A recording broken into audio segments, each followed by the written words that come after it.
Y bien, bueno, quiero presentar al doctor Antonio Muñoz Guevara. El doctor Antonio Muñoz Guevara es fellow de tercer año en especialidad de cirugía oncológica en mamas y tejidos blandos y piel en el INEM.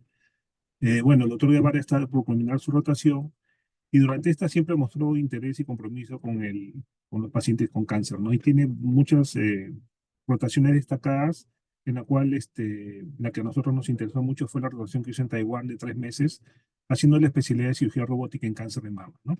Él hoy día nos va a tocar un tema muy importante y cambiante durante estos últimos años, que es la cirugía de axila en cáncer de mama. Doctor Muñoz, adelante, por favor. Muchas gracias, doctor Cotrina. Siempre un placer con usted compartir las charlas, las ponencias académicas.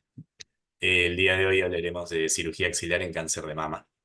Los tópicos a tocar en la exposición serán la epidemiología, conceptos, evolución del tratamiento quirúrgico, manejo de axila en cáncer de mama luminal y las conclusiones a las que llegaremos.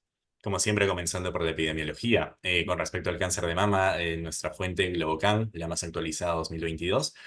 Si hablamos de la incidencia en ambos sexos de neoplasias, el cáncer de mama a nivel global ocupa el segundo lugar, con más de 2 millones de casos nuevos por año, solamente detrás del cáncer de pulmón. La mortalidad para ambos sexos, el cáncer de mama ocuparía un cuarto lugar por detrás de pulmón, colorecto e hígado, con más de 600.000 muertes anuales. Si hablamos solamente de mujeres, el cáncer de mama ocupa el primer lugar de incidencia a nivel mundial, con más de 600.000 casos. Y en cuanto a Perú, la incidencia es de más de 7.000, cerca de 8.000 en realidad, 7.797 casos de cáncer de mama nuevos al año en Perú. Y la mortalidad en Perú, solamente hablando de mujeres, ocupa un tercer puesto por detrás del cuello uterino estómago, causando 1.951 muertes anuales. No podemos hablar de epidemiología sin mencionar el registro de cáncer de Lima Metropolitana, un importante recurso para nuestra realidad, en la que en los años 2013 al 2015 igual forma ocupaba un primer lugar, ¿no? Siendo el 10,1% de los casos de neoplasia en incidencia. Y esta tabla es muy interesante porque nos habla de la tendencia de la incidencia en cáncer de mama femenina en nuestro entorno. Vemos como del registro de cáncer del 2010 al 2012 había 40,85 por cada 100.000. Este se eleva para el 2013-2015 43,15, dándonos una idea del impacto en la salud pública que tiene esta patología. Si la dividimos por edades, el grupo etario más afectado son las mujeres de 45 a 59 años, siendo no despreciable el de mujeres jóvenes de 30 a 44 años. Y esto caracteriza a nuestra realidad. De hecho, Latinoamérica y Perú tienen mayor incidencia en mujeres jóvenes que otras latitudes. Ahora, algunos conceptos que vamos a tocar para entender el manejo de la cirugía axilar, el TNM, la anatomía y el compromiso ganglionar. Como sabemos, el estadiaje clínico se hace en base al TNM, el tamaño tumoral, el compromiso ganglionar y las metástasis. Hablaremos de T1, cuando el tumor sea menor de 2 centímetros y se subdividirá en A, B, C. A si es que es de 1 a 5 milímetros, B si es que es de 5 a 10 milímetros y C si es que es de 10 a 20 milímetros.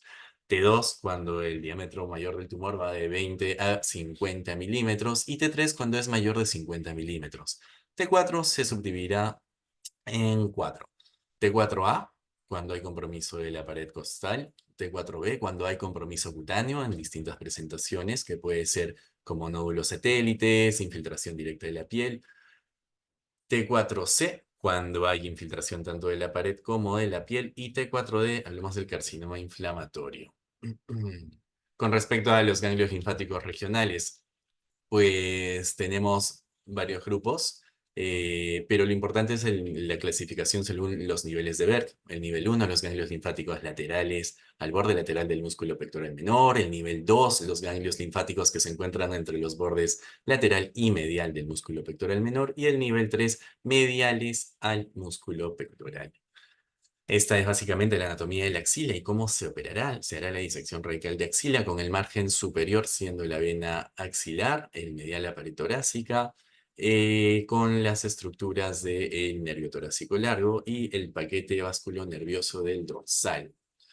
Otra actualización que hubo con respecto a la anatomía de la axila y la clasificación, esta fue publicada en el año 2021 por Roberto Sirocchi, en la que ya no nos hablaba de 3 niveles con respecto al músculo pectoral menor, sino nos hablaba de 4 localizaciones utilizando al nervio intercostobraquial como un límite, uno de los límites y el otro el paquete del músculo dorsal, clasificándolas en A, B, C, D y dependiendo de la localización, la posibilidad de un compromiso de otros cuadrantes ganglionares. Entonces, otro concepto a tener en cuenta para esta exposición es pues el compromiso ganglionar, ya que hablaremos de N0 cuando ninguno de los ganglios esté comprometido.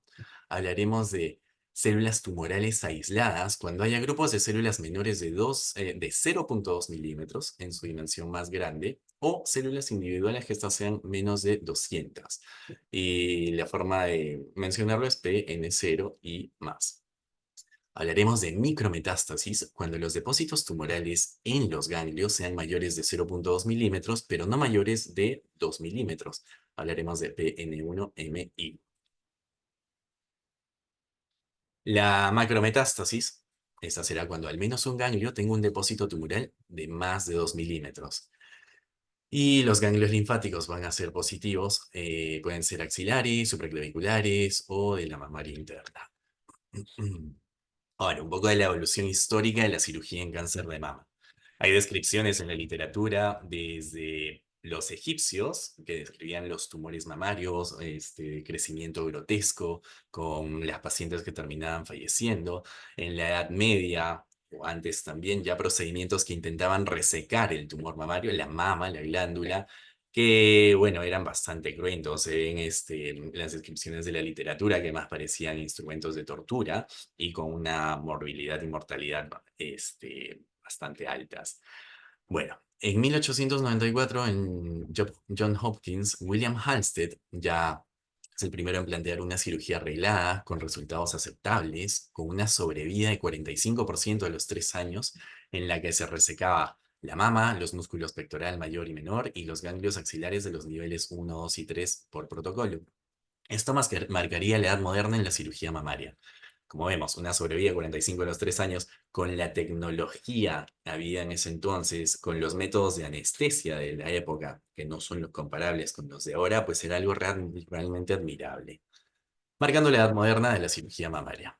Continuamos 100 años después, en 1965, John Madden publica la mastectomía radical modificada, en la que se preserva tanto el pectoral mayor como el pectoral menor y solamente se recercan los niveles axilares 1 y 2.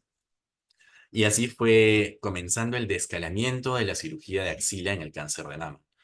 El siguiente en dar un paso más adelante, o más atrás en este caso, sería Bernard Fisher, cuando publica con el protocolo B054, que era un estudio de 1.665 pacientes que reclutó a estas entre 1971 y 1974 en 34 instituciones de Estados Unidos y Canadá, cuyo objetivo ¿cuál fue?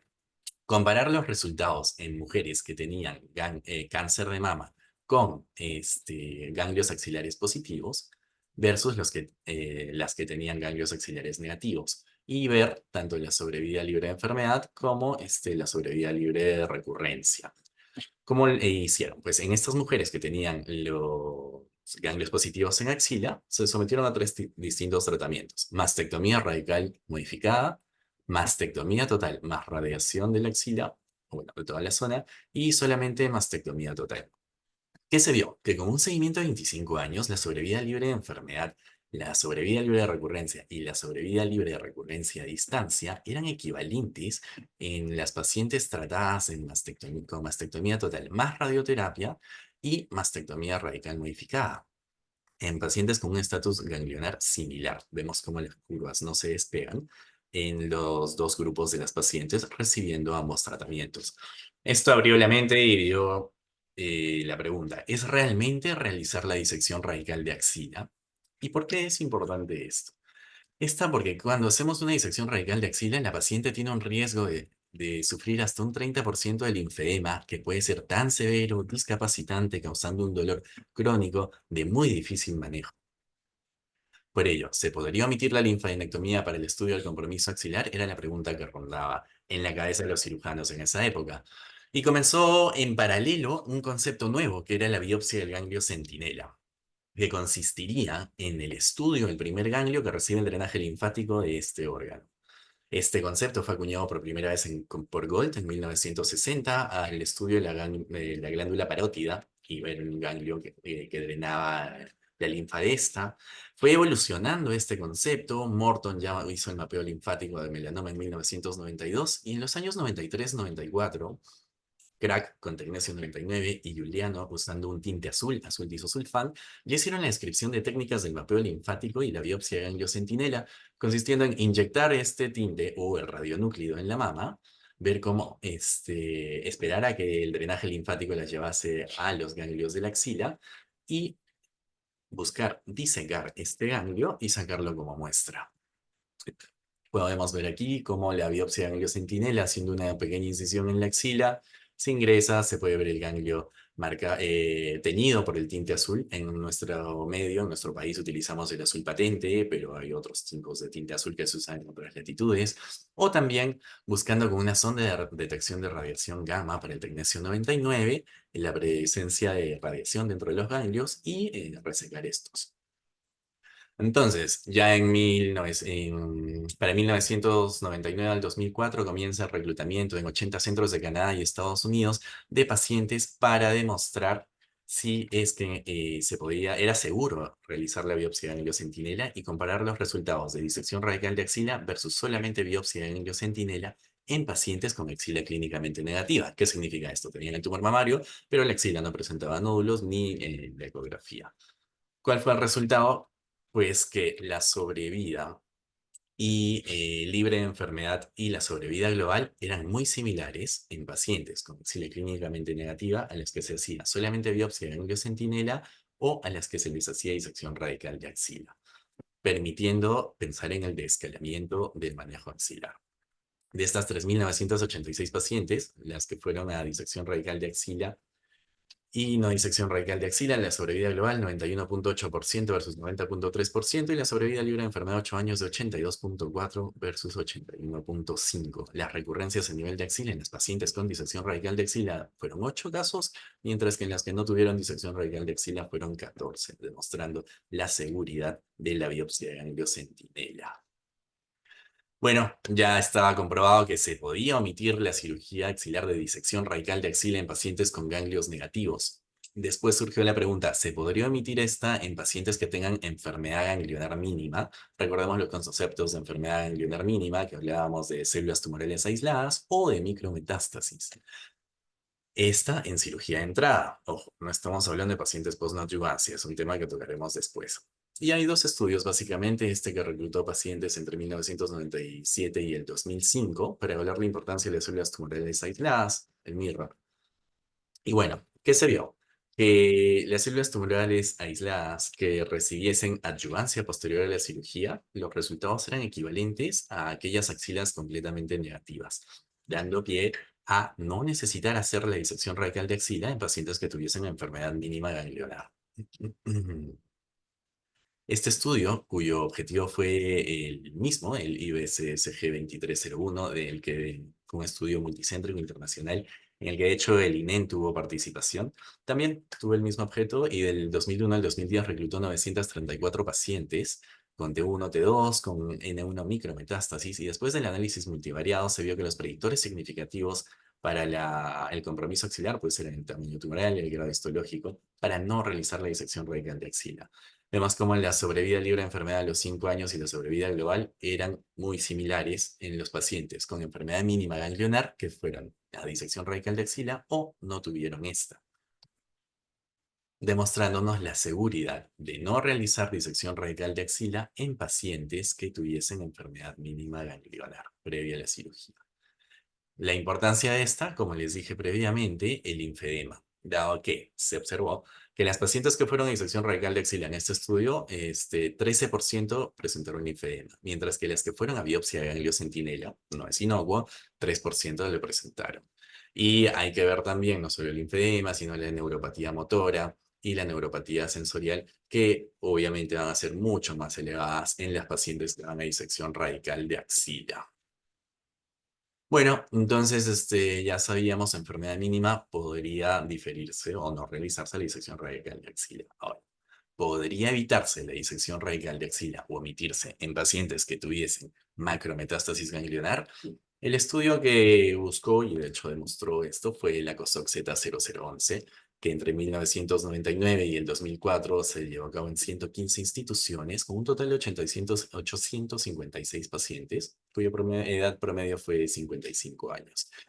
¿Cuáles fueron los criterios para entrar? Bueno, primero, pacientes con axila clínicamente negativa, que tuviesen una biopsia de ganglio centinela hasta dos ganglios positivos, o sea, con macrometástasis, que fuesen a cirugía de conservación, por lo cual tendrían indicación de radioterapia, y que fuesen a adyuvancia posterior, ¿no? Bueno, un gran porcentaje fue a adyuvancia. ¿Cuáles fueron los resultados? Entre la disección radical de axila y no disección radical de axila, la sobrevida global de los 5 años, 91,8 versus 92,5. Inclusive fue un poco más elevada la sobrevida en las pacientes que no fueron a disección radical de axila. La sobrevida libre de enfermedad a los 5 años, 82,5 versus 83,9, siendo favorable para las pacientes que no iban a disección radical de axila. Y bueno, la sobrevida libre de recurrencia, pues sí hubo un poquito más de recurrencia en las pacientes. Ah, no, tampoco. Perdón. La recurrencia fue sorprendentemente ligeramente superior en los pacientes que fueron a disección radical de axila. ¿Cuáles fueron los problemas de este estudio? Pues que el reclutamiento fue lento, solamente se captó 50% de las esperadas, hubo un intercambio de pacientes, un switch, 7,56% de las asignadas a disección radical de axila no se realizó la disección radical de axila, y en 2,5 pacientes de biopsia ganglio centinela se realizó disección radical de axila.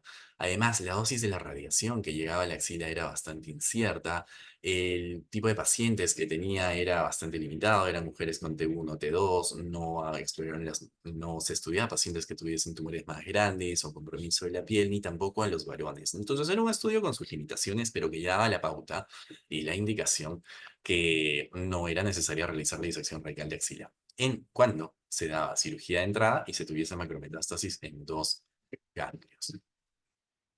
Bueno, el siguiente paso fue sí, se podría omitir la disección radical de axila considerando que se les pudiese dar radioterapia en lugar de esta. Y este es el estudio Amaros, que bueno, reclutó pacientes de 2001 al 2010 en 9 países europeos, además de 4.806 pacientes con tumores T1, T2, con axilas clínicamente negativas. Pues el grupo que fueron a disección radical de axila versus el que fueron a radioterapia, no hubo diferencia estadísticamente significativa, por lo que se consideró que la radioterapia constituía una alternativa a la disección radical de axila. Y de hecho, la radioterapia tenía menos efectos adversos, como el linfedema, este, comparada con la disección radical de axila, con diferencias estadísticamente significativas. Vemos como el linfedema al año está en 28% de las pacientes que habían ido a disección radical de axila versus un 15% en aquellas que habían ido a radioterapia solamente. Entonces, ya se podía omitir la disección radical de axila en pacientes con macrometástasis de forma segura que estuviesen en indicación. Surge la siguiente pregunta. ¿Se puede omitir el estudio axilar en pacientes con cáncer de mama? O sea, ya tampoco realizar la biopsia de ganglio centinela. Hay algunos estudios que están en ongoing y hay otros que ya culminaron, si bien son pequeños, como el SOUND. Este estudio que buscó comparar los grupos de pacientes que fueron a la biopsia de ganglio centinela versus solamente observación, pero en pacientes con tumores pequeños, solamente de hasta 2 centímetros, y que tendrían ecografía de axila negativa, sin ninguna evidencia de enopatía. Este se llevó a cabo entre 2012 y 2017 en Italia, Suiza, España y Chile, con 1.463 pacientes. ¿Cuáles fueron los resultados? Pues la sobrevida libre de enfermedad a distancia y la sobrevida global muy similares, sin despegar la curva. Lo cierto es que la edad media para este estudio fue de 60 años o pacientes mayores, dándonos ya alguna pauta de que podría ser seguro en pacientes con tumores T1, menores de 2 centímetros y axila clínicamente negativa en ecografía, ya no realizar el estudio de la biopsia de ganglio centinela. Se necesita estudios más grandes. Ahora, con respecto a la evidencia local, tenemos este interesante estudio que llevó a cabo el INEM, cuyo objetivo fue evaluar la precisión del ganglio centinela en cáncer de mama. Fueron 1.259 casos, de los cuales 41.6 fueron a disección radical de axila, y el número de ganglios centinela positivos se relaciona con el número de ganglios positivos en la disección axilar. Los factores que predicen que vaya a una disección radical de axila fueron más el grado histológico y la invasión linfovascular tumoral. La conclusión del estudio realizado en el INEM fue que el ganglio centinela predice la afectación de la disección axilar y presenta una baja tasa de recurrencia axilar en nuestro medio. Otros estudios que han intentado omitir la disección axilar con ganglio centinela positivo, y este fue uno de los más esperados por la comunidad de cirujanos de mama, fue el Xenomac. El Xenomac tiene la misma estructura, o bueno, tiene la misma intención de la COSOC Z0011, de tratar de demostrar que es seguro no de realizar la disección radical de axila en pacientes con macrometástasis, pero este estudio fue mucho más amplio, con un número mayor de pacientes, hablamos de casi 4 veces más, 2.766 pacientes, cuyo reclutamiento fue entre el 2015 y el 2021. En este estudio sí se incluyó a hombres y mujeres, y no solo fue de tumores T1 y T2, sino también T3, con axila clínicamente negativa de inicio y que tuvieron macrometástasis en uno o dos ganglios. Además, había una ecografía axilar previa, un estudio de no inferioridad, y el objetivo fue la sobrevida global. Bueno, el resultado más impactante fue el que la recurrencia libre perdón, la sobrevida libre de recurrencia, no hay inferioridad entre la disección radical de axila y la biopsia de ganglio centinela, tanto en mastectomías, no solo biopsia, cirugía de conservación, en hombres, mujeres y en tumores que llegan hasta T3. Entonces, la misión de la disección radical de axila no fue inferior a la cirugía más extensa en pacientes con cáncer de mama con ganglios clínicamente negativos que tenían macrometástasis en el ganglio centinela, y la mayoría de los cuales recibieron radioterapia ganglionar. Haciendo un resumen, los cambios en el manejo de las recomendaciones en los distintos consensos, pues del 2011 ya se recomendaba que no hayan una disección radical de axila exclusivamente los pacientes con criterios del Z0011. En el 2013, que no deberíamos hacer disección radical de axila en micrometástasis, con estos dos importantes estudios. El 2015, que ya la radioterapia constituye una alternativa a la disección radical de axila en los casos que cumplen criterios. Y pues el Xenomac, que ya veremos qué recomendaciones nos da en los siguientes consensos. Ahora, hemos hablado de pacientes que van a cirugía de entrada. Ahora, que no necesitaron una adyuvancia. Pero se podría evitar la disección radical de axila en pacientes que inicialmente tuvieron ganglios positivos, 1, 2, un conglomerado, que reciben neoadyuvancia, o sea, quimioterapia, terapia sistémica, trastuzumab en el caso de los HER2, y negativicen la axila, o sea que post-neoadyuvancia, tanto clínica como ecográficamente, no haya evidencia de enopatías. Bueno, hay algunos problemas con la biopsia de ganglio centinela post-neoadyuvancia, debido a que, dados los cambios post-tratamientos, habría una disminución de la tasa de identificación del ganglio centinela por la fibrosis de los conductos linfáticos, y esto daría lugar a un incremento de falsos negativos por efecto de la quimioterapia, y esta no sería uniforme entre los ganglios, por lo cual podríamos asumir que no tiene enfermedad axilar, pero en realidad no hayamos resecado el ganglio positivo. Uno de los primeros estudios para intentar demostrar la seguridad de la biopsia de ganglio centinela post-neoadyuvancia es el Centina. Este estudio tuvo 4 grupos. Uno en pacientes que tenían axila negativa clínicamente y con una biopsia de ganglio centinela negativa, que es el grupo A los que no se necesitó hacer disección radical de axila. Aquellos a los que se les hizo biopsia de ganglio centinela, tuvieron axila positiva, se les realizó una adyuvancia, y después de la adyuvancia se vuelve a hacer una nueva biopsia de ganglio centinela y disección axilar. Y el grupo C, que es nuestro grupo de importancia, es de aquel grupo de pacientes que tuvieron axila clínicamente positiva, que recibieron la quimioterapia no adyuvante y la axila convirtió a clínicamente negativa. En este grupo de pacientes, ¿qué se hizo? Se hizo la biopsia de ganglio centinela, se sacaron las muestras, e inmediatamente después se procedió con la disección radical de axila para comprobar los resultados. ¿Y cuáles fueron estos? Pues se vio que sí, en este grupo C hay una disminución de la sensibilidad, debido a que si tenemos una paciente que no recibió una adyuvancia y que da biopsia de ganglio centinela, la detección promedio quirúrgica del ganglio centinela es de 99,1, mientras que en el grupo C era de 80,1 solamente. Quiero decir que en 80,1 de los casos se encontraba el ganglio centinela. Y siendo con método único o con método combinado. Entonces, si es que fuese con método único, hablamos de 77,4%, y si fuera un método combinado, sí se eleva, o sea, hablamos de tinte azul y radionúclido, a un 87,8% de los casos. Además, otro dato importante es la tasa de falsos negativos. O sea, teníamos un ganglio o dos ganglios que fueran negativos, pero al completar la disección radical de axila se encontraban adenopatías con enfermedad. ¿Qué se vio? Que si solamente se extraía un ganglio en la biopsia ganglio centinela post-neoadyuvancia, la tasa de falsos negativos era tan alta como el 24,3%. Nuestro objetivo es el 10% para que sea similar a una axila sin tratamiento previo. Que si se resecaban dos ganglios, la tasa de falsos negativos disminuía a 18,5 y que si se resecaban tres, disminuía a 7,3, y siendo esta cifra ya aceptable. Y 4, pues 0,0. Múltiples estudios han intentado comprobar la seguridad con algunos objetivos distintos.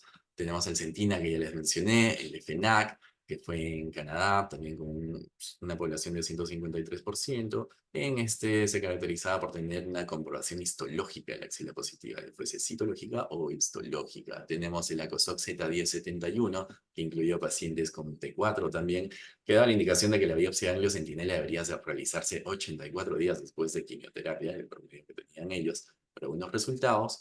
Y tenemos el GANEA-2 también, este estudio francés, 17 hospitales, que evalúa la sobrevida global de pacientes tratados solamente con biopsia de ganglio centinela. De estos 4 estudios muy grandes, importantes, ¿cuáles fueron los resultados y las conclusiones? Pues el promedio de falsos negativos que tenemos acá, en Centina eran 14, 13, 12, 11. El INEM tuvo un grupo de pacientes estudiados de 52 cuyos resultados fueron muy similares a los estudios a nivel mundial, un 13,6. Si se realiza la biopsia de ganglio centinela con método único, o sea, un tinte azul, a veces por escasez de recursos o porque no se cuenta con la tecnología, si bien Lima cuenta con medicina nuclear, cuenta con las farmacias que tienen el azul patente, en provincias, muchas provincias no tienen medicina nuclear y deben hacerlo solamente con un método, que es el tinte azul. Es algo a tener en cuenta en nuestras distintas realidades.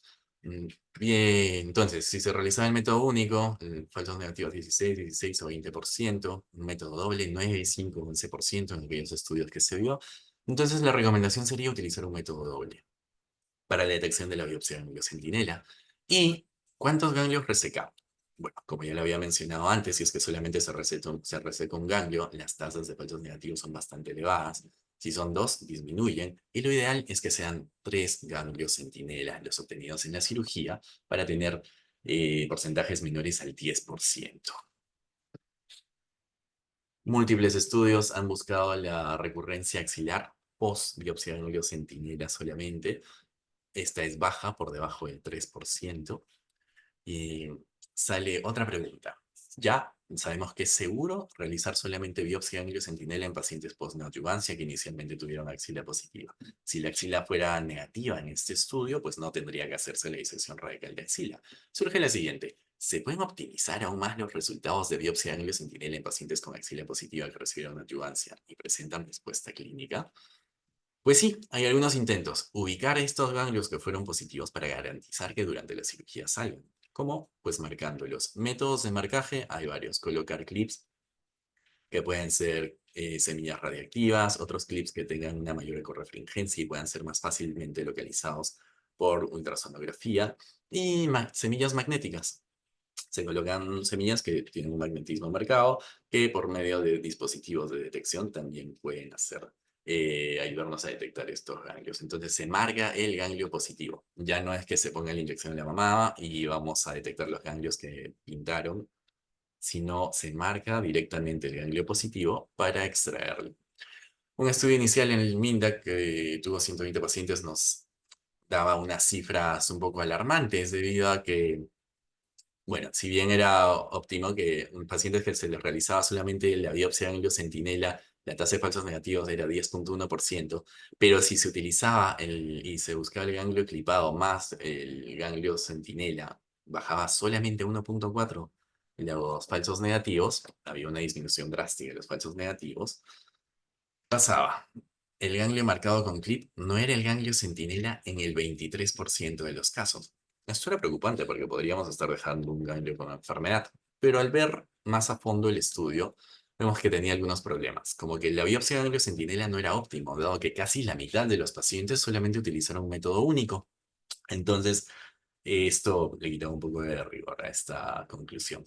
Y que solamente el promedio fue 2,7 ganglios resecados, no obtuvieron los tres. Entonces, podríamos deducir que si se utilizase un método doble y se resecasen por lo menos 3 ganglios, pues el impacto del marcaje del ganglio no sería mayor. Este está por verse en estudios de mayor impacto.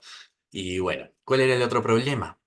En estas tres series vemos que utilizaron el marcaje de los ganglios, solamente se recuperó el clip hasta en un 80% de los casos. Y en las pacientes en las que no se llegaba a recuperar el ganglio marcado, tenían que ir obligatoriamente a disección radical de axila, esto incrementando los, la posibilidad de tener que realizar la disección radical de axila con los efectos adversos que tiene en la paciente. Y bueno, después ya surgen otras preguntas en el manejo. ¿Se puede omitir la disección radical de axila en pacientes con persistencia de enfermedad mínima post-neoadyuvancia, como vimos que se podía hacer en cirugía de entrada? Hablamos de células tumorales libres o de micrometástasis. ¿Cuál fue la impresión inicial? Pues que no, debido a que si tenemos células tumorales libres, si bien los números son pequeños, ya hay estudios más grandes que podrían dar una luz con respecto a las células tumorales aisladas. Si es que tenemos células tumorales aisladas, existe la posibilidad de 1 en 6 que esta paciente tenga más de 3 ganglios positivos que no vayan a ser resecados. Si es que tiene micrometástasis o macrometástasis, hay hasta en un 64 y 62% de los casos, uno, dos o tres o más ganglios positivos en la axila. Es por ello que la indicación actual es que, por más que sea solo micrometástasis, si es posneoadyuvancia, se debe proceder con la disección radical de axila. Este es nuestro flujograma de atención, que es compatible, coherente y basado en las guías de la NCCN. Y la siguiente pregunta es, ¿el subtipo tumoral afecta la probabilidad de negativizar la axila con neoadyuvancia? Para esto debemos recordar el concepto de que desde el año 2000 Perú ya está clasificando los tumores de mama, ya no solo por la morfología histológica, sino por la expresión de receptores en las células tumorales. Y es así como en el 2011 ya se da la recomendación en el St. Gallen de la clasificación de los tumores según presentasen receptores de estrógeno, receptores de progesterona, receptores HER2, sobreexpresión de estos, y el KI67 por inmunohistoquímica. Entonces teníamos tumores luminal A, luminal B, HER2 sobreexpresados, que pueden ser HER2 puro o con luminal, y los triple negativo, aquellos que no tuviesen por inmunohistoquímica uno de estos receptores positivos. Pues, ¿qué se vio? Si los discriminamos según el subtipo tumoral y la posibilidad de compromiso axilar, pues primero, hablemos de la frecuencia de los subtipos tumorales. Este es un estudio regional, lo tenemos de Argentina, en el que luminal A y luminal B van de un 60 a un 80% de los casos. El HER2 es aproximadamente un 10, un 15% de los casos y el triple negativo es como un 10%. Similar a los estudios locales que en INEN encontramos hasta 20% de tumores triple negativo. ¿Y qué más? ¿Estaría relacionado el subtipo tumoral con la posibilidad del compromiso axilar? Pues sí. Este, ah, Debido a que si vemos acá el compromiso axilar en los distintos subtipos tumorales, en el luminal A tendríamos hasta un 20%, luminal B un 50%, un luminal B con sobreexpresión HER2 50% de compromiso axilar al momento del diagnóstico, un HER2 puro 11% y un triple negativo 53%. ¿Por qué nos sirve esto? Para tomar decisiones según el tipo tumoral también. Porque no va a ser lo mismo tener un paciente con una axila positiva, que es un tipo de cáncer luminal, versus uno que sea HER2. porque ya se ha observado que según el análisis multivariado, si un paciente con cáncer de mama luminal axila negativa va a la adjuvancia, triplica la posibilidad de tener que realizarse disección radical de axila posterior. Y estos pacientes se beneficiarían de cirugía intra y biopsia angiocentinela. Y también por la respuesta, ya que en cáncer de mama sabemos que si un paciente va a ser HER2 positivo, va a tener una terapia específica anti-HER2, como el trastuzumab, pertuzumab, que está optimizado la respuesta a la neoadjuvancia, hablamos del 60-70% de negativización. Respuesta patológica completa, hablamos de tumor en la mama y de ganglios en la axila. Entonces, estos pacientes no van a necesitar disección radical de axila, al igual que el triple negativo, aquellos que tengan buena respuesta a quimioterapia. Mientras que en los pacientes con cáncer de mama luminal, las respuestas todavía son bajas. ¿Qué se sabe y que está completamente definido? Que una paciente que al momento del diagnóstico tenga adenopatía axilar positiva y sea un subtipo HER2 o triple negativo, tiene que ir a neoadjuvancia, salvo excepciones a discutirse por un equipo multidisciplinario, pero la rutina va a ser que vaya a neoadjuvancia. Mientras que las pacientes con cáncer de mama luminal que tengan un ganglio positivo, hay ahí el punto de discusión. Debido a que, por más que esta paciente vaya en adjuvancia, solamente el 20 de los casos, por ciento de los casos van a tener respuesta patológica completa a nivel de la axila. Entonces, ¿cuál es el problema y la magnitud de este? Que el cáncer de mama luminal, vimos, es el más frecuente, 60-70% de los casos, 80 si no más, y que el manejo actual, con resultados no satisfactorios, y es controversial. Entonces, ¿cuál sería la pauta? Un cáncer de mama luminal T1, T2, con axila negativa, luminal A tendría que ir solamente a biopsia de angiocentinela, un luminal B solamente a biopsia de angiocentinela cuando hablamos de cirugía de inicio. Si es un luminal A con axila positiva, uno o dos ganglios, ¿podríamos asumir un ACOSOC Z0011 y omitir la disección radical de axila o tendríamos que ir a disección radical de axila? Ahora, estos son casos clínicos que deben ir a discusión por un equipo multidisciplinario en un centro especializado, al igual que el luminal B, ¿no?